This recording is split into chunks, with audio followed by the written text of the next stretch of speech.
तक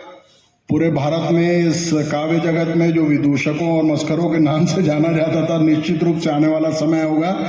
कि इनके मीठे गीत जो है वो छत्तीसगढ़ की पहचान बनाएंगे। एक बार जोरदार तालियों के साथ स्वागत करिएगा मेरा छोटा भाई भरत। गीत सुनिएगा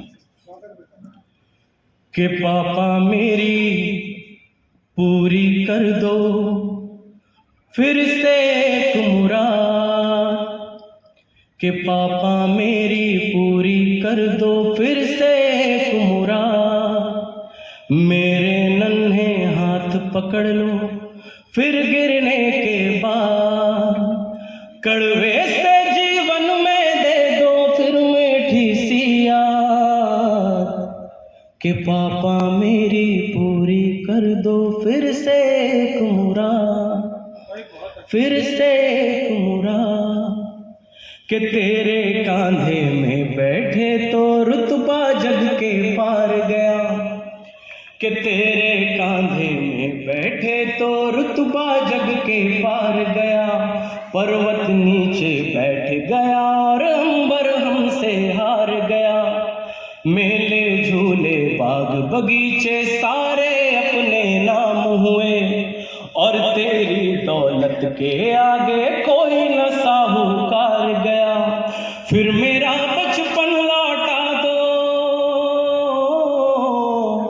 मेरा वो बचपन लौटा दो, इतनी सी फरियाद,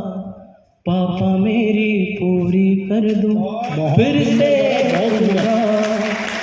फिर से। आपकी तालियां कमजोर हैं, एक बात पिताओं के सम्मान के लिए एक बात समझ है, बहुत सुंदर, कि तुमने कतरा कतरा जोड़ा हर दुख की भरपाई को, पिता क्या करते हैं ताऊ, कि तुमने कतरा कतरा जोड़ा हर दुख की भरपाई को,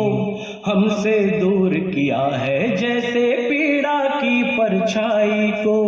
मांगे तुमने पूरी कर दी बेटे के बिन मांग के ही, बेच दिया सारा कुछ अपना बेटी की शहनाई को, और खुद को खर्च किया है तुमने, खुद को खर्च किया है तुमने करने सब आबाद, पापा मेरी पूरी बहुत सुंदर, फिर से तुमरा, कि माँ की मांग का सूरज तू है और माँ का चांद है तू, माँ के लिए क्या है बाबूजी, कि माँ की मांग का सूरज तू है और माँ का चांद है तू, जिसके दम पर सारे नाते टिकते वो निर्माण है तू, तेरे बिन घर में अंधियारा बिन तेरे आधार है क्या, इस चौखट का दीप है तू ही, नींव का हर पाषाण है तू, और तेरे बिन दुनिया में लगता, बिन तेरे दुनिया में लगता है सब कुछ बर्बाद, पापा मेरी पूरी कर दो फिर से मुराद, बहुत सुंदर, फिर से मुराद। और आखिरी आज की सुनिएगा, मन से सुनिएगा, आपका मन चाहूंगा, सुनिए, बहुत बढ़िया, कि बिन तेरे कैसा है जीवन सोच के ही घबराऊं मैं, मेरे जीवन का सब,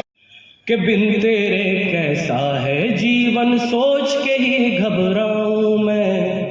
कितना प्यार करूं मैं तुमसे क्या तुमको बतलाऊं मैं, तेरे होने से कायम है मेरी सांसें मेरा घर, तुझको खोने के डर से ही ना एक दिन मर जाऊं मैं, और अपनी पाबंदी से मुझको, अपनी पाबंदी से मुझको, अपनी पाबंदी से मुझको ना करना आज़ाद, बहुत सुंदर बने, बहुत बढ़िया, बहुत बढ़िया, पूरी कर दो फिर से मुराद, फिर से मुराद। मेरे पिताजी यहाँ पर बैठे हुए हैं, सलाम करता हूँ, मेरा कोई भी छोटा मोटा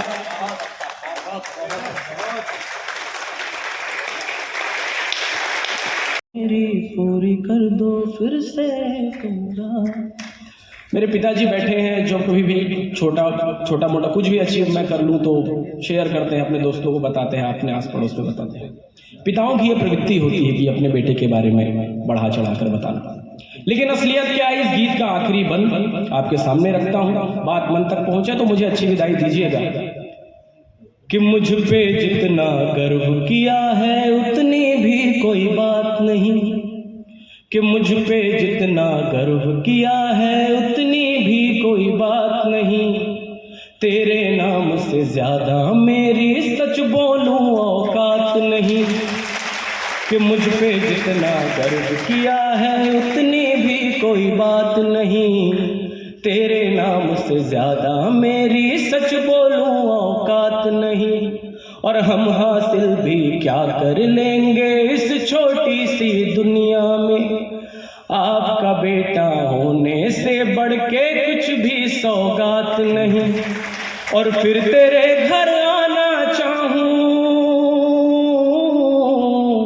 तेरे ही घर आना चाहूं, फिर तेरे घर आना चाहूं मैं मरने के बाद। बहुत सुंदर मेरा, कि पापा मेरी बहुत सुंदर कर दो फिर से एक मुराद, फिर से एक मुराद। आप सभी का बहुत बहुत धन्यवाद, आपने बहुत मन से सुना, आपके आशीर्वाद के लिए।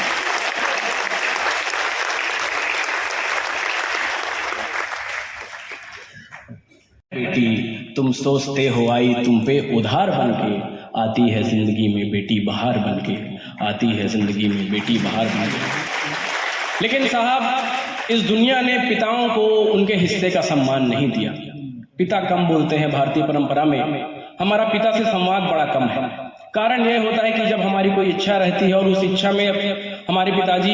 अपनी अनिच्छा जाहिर कर देते हैं तो हम उनसे संवाद करना बंद कर देते हैं।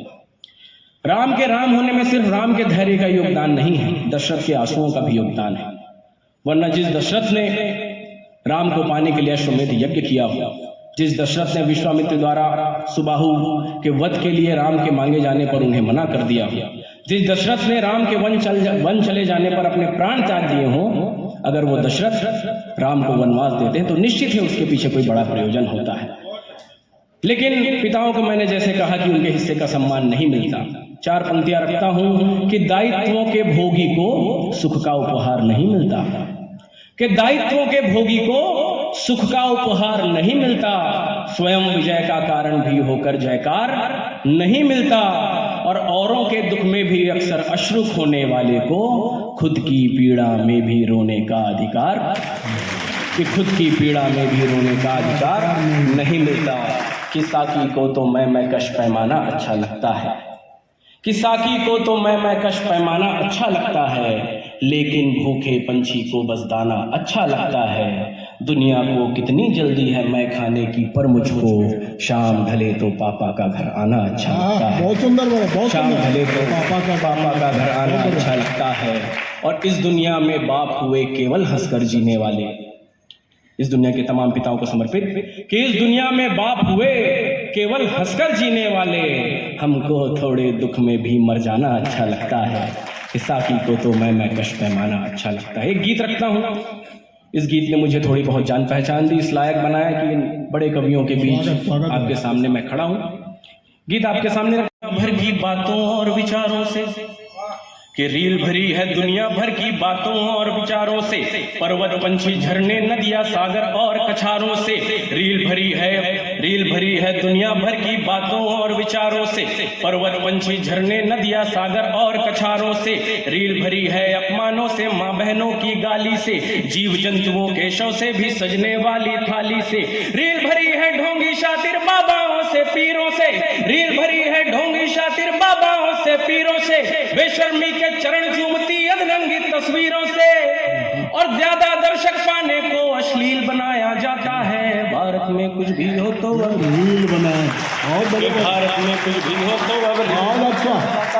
भारत में कुछ भी हो तो रील बनाया जाता है। भारत में और हमारी मानवता कहाँ तक पहुंच गई है इस मोबाइल के युग में, ये अंतिम 8 पंक्तियां सुनिए।